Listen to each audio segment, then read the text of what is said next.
ਬੰਦੀ ਸਿੰਘਾਂ ਦੀ ਰਿਹਾਈ ਲਈ ਚਾਰਾਜ਼ੋਈ ਕਰ ਰਹੀਆਂ ਸਿੱਖ ਜਥੇਬੰਦੀਆਂ ਦਾ ਇੱਕ ਵਫਦ ਅੱਜ ਫਗਵਾੜਾ ਵਿਖੇ ਭਾਰਤ ਦੇ ਕੇਂਦਰੀ ਮੰਤਰੀ ਅਤੇ ਪੰਜਾਬ ਭਾਜਪਾ ਦੇ ਇੰਚਾਰਜ ਗਜੇਂਦਰ ਸਿੰਘ ਸ਼ੇਖਾਵਤ ਅਤੇ ਸਾਬਕਾ ਕੇਂਦਰੀ ਮੰਤਰੀ ਵਿਜੇ ਸਾਂਪਲਾ ਨੂੰ ਮਿਲਿਆ।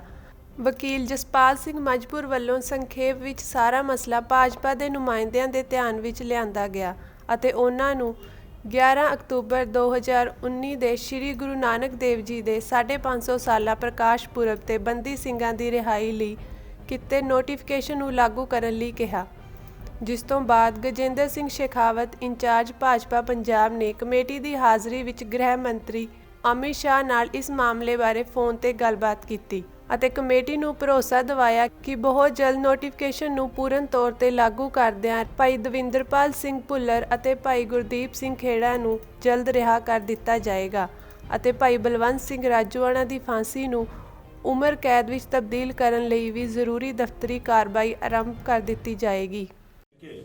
विषय को लेकर के आदरणीय सांपला साहब के साथ में विभिन्न सिख संगठनों के लोगों के साथ में चर्चा हुई है और उन्होंने जो प्रतिवेदन दिया है, इस प्रतिवेदन के विषय में मैंने माननीय गृह मंत्री जी से भी बात की है और सरकार से विभिन्न स्तरों पर इसके बारे में चर्चा कर रहे हैं।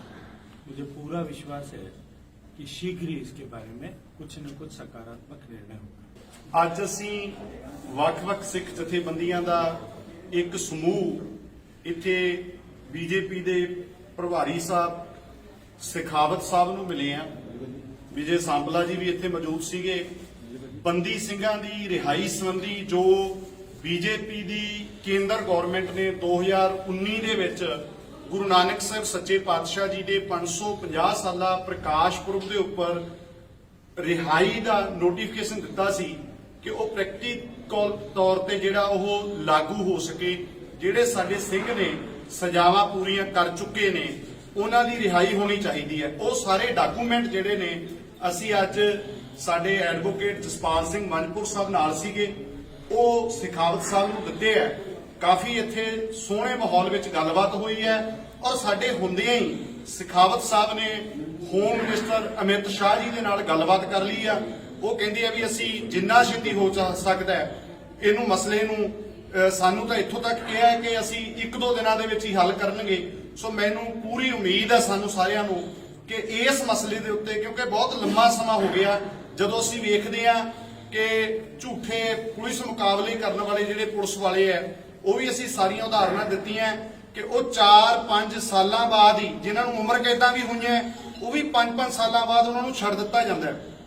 ਤੇ ਸਾਡੇ ਜਿਹੜੇ ਬੰਦੀ ਸਿੰਘ ਹੈ ਇਹ 20-20, 25-25 ਸਾਲ ਤੋਂ ਬੰਦ ਹੈ, ਜਿਹਦੇ ਵਿੱਚ ਗੁਰਦੀਪ ਸਿੰਘ ਖੇੜਾ ਔਰ ਭਾਈ ਪ੍ਰੋਫੈਸਰ ਦਵਿੰਦਰਪਾਲ ਸਿੰਘ ਭੁੱਲਰ ਸਮੇਤ ਜਿੰਨੇ ਵੀ ਸਾਡੇ ਟੋਟਲ ਹੈਗੇ ਆ 9 ਦੀ ਗੱਲ ਹੈ। ਔਰ ਇਹਦੇ ਨਾਲ ਨਾਲ ਜਿਹੜਾ ਭਾਈ ਬਲਵੰਤ ਸਿੰਘ ਰਾਜੂਆਣਾ ਸਾਹਿਬ ਆ, ਉਹਨਾਂ ਦੀ ਫਾਂਸੀ ਦੀ ਸਜ਼ਾ ਨੂੰ ਜੇਲ੍ਹ ਦੇ ਵਿੱਚ ਤਬਦੀਲ ਕਰਨ ਵਾਸਤੇ, ਉਮਰ ਕੈਦ ਦੇ ਵਿੱਚ ਤਬਦੀਲ ਕਰਨ ਵਾਸਤੇ ਉਹ ਬੇਨਤੀ ਕੀਤੀ ਗਈ ਹੈ। ਸੋ ਅੱਜ ਸਾਨੂੰ ਇਹ ਭਰੋਸਾ ਦਿਵਾਇਆ ਗਿਆ ਹੈ ਤੇ ਅਸੀਂ ਚਾਹੁੰਦੇ ਹਾਂ ਵੀ ਜਿਵੇਂ ਸਾਡੇ ਨਾਲ ਇੱਥੇ ਬੈਠ ਕੇ ਗੱਲ ਹੋਈ ਹੈ, ਹੋਮ ਮਿਨਿਸਟਰ ਸਾਹਿਬ ਅਮਿਤ ਸ਼ਾਹ ਨੇ ਜਿਵੇਂ ਫੋਨ ਤੇ ਇਹਨਾਂ ਨੂੰ ਕਿਹਾ ਕਿ ਅਸੀਂ ਇਹਦੇ ਤੇ ਛੇਤੀ ਕੰਮ ਕਰਾਂਗੇ, ਇਹ ਪ੍ਰੈਕਟੀਕਲੀ, ਕਿਉਂਕਿ ਸਾਡਾ ਜਿਹੜਾ ਸਿੱਖਾਂ ਦਾ ਕੋਈ ਸਾਨੂੰ ਚਾਹ ਨਹੀਂ ਹੈ ਕਿ ਅਸੀਂ ਕਿਸੇ ਦਾ ਵਿਰੋਧ ਕਰਦੇ ਫਿਰੀਏ। ਮਜਬੂਰਨ ਹੋ ਕੇ ਜਦੋਂ ਸਾਨੂੰ ਕੋਈ ਕੁਝ ਦਿਖਦਾ ਨਹੀਂ ਕਿਸੇ ਪਾਸਿਓਂ, ਫਿਰ ਸਾਨੂੰ ਪ੍ਰਦਰਸ਼ਨਾਂ ਵਾਲੇ ਪਾਸੇ ਚੱਲਣਾ ਪੈਂਦਾ। ਅਸੀਂ ਪਿਛਲੇ ਦਿਨੀ ਪ੍ਰਦਰਸ਼ਨ ਵੀ ਕੀਤੇ ਬੀਜੇਪੀ ਦੇ ਖਿਲਾਫ ਵੀ, ਆਪ ਦੇ ਖਿਲਾਫ ਵੀ, ਕਿਉਂਕਿ ਉੱਥੇ ਪ੍ਰੋਫੈਸਰ ਦਵਿੰਦਰਪਾਲ ਸਿੰਘ ਭੁੱਲਰ ਦਾ ਜਿਹੜਾ ਮਸਲਾ ਹੈ ਉਹ ਕੇਜਰੀਵਾਲ ਦੀ ਗਵਰਨਮੈਂਟ ਨੇ ਹੱਲ ਕਰਨਾ। ਸੈਂਟੈਂਸ ਰਿਵਿਊ ਬੋਰਡ ਕੋਲ ਪ੍ਰੋਫੈਸਰ ਸਾਹਿਬ ਦੀ ਜਿਹੜੀ ਫਾਈਲ ਹੈ ਉਹ ਪਈ ਹੈ। ਸੋ ਇਹ ਮਸਲਿਆਂ ਦੇ ਉੱਤੇ ਅੱਜ ਸਾਰੀ ਗੱਲਬਾਤ ਹੋਈ ਹੈ। ਬਾਕੀ ਸਾਰੇ ਸਾਡੇ ਸੂਝਵਾਨ ਸੱਜਣ ਇਹ ਅੱਜ ਮਿਲੇ ਹੈ ਜੀ ਬੈਠ ਕੇ।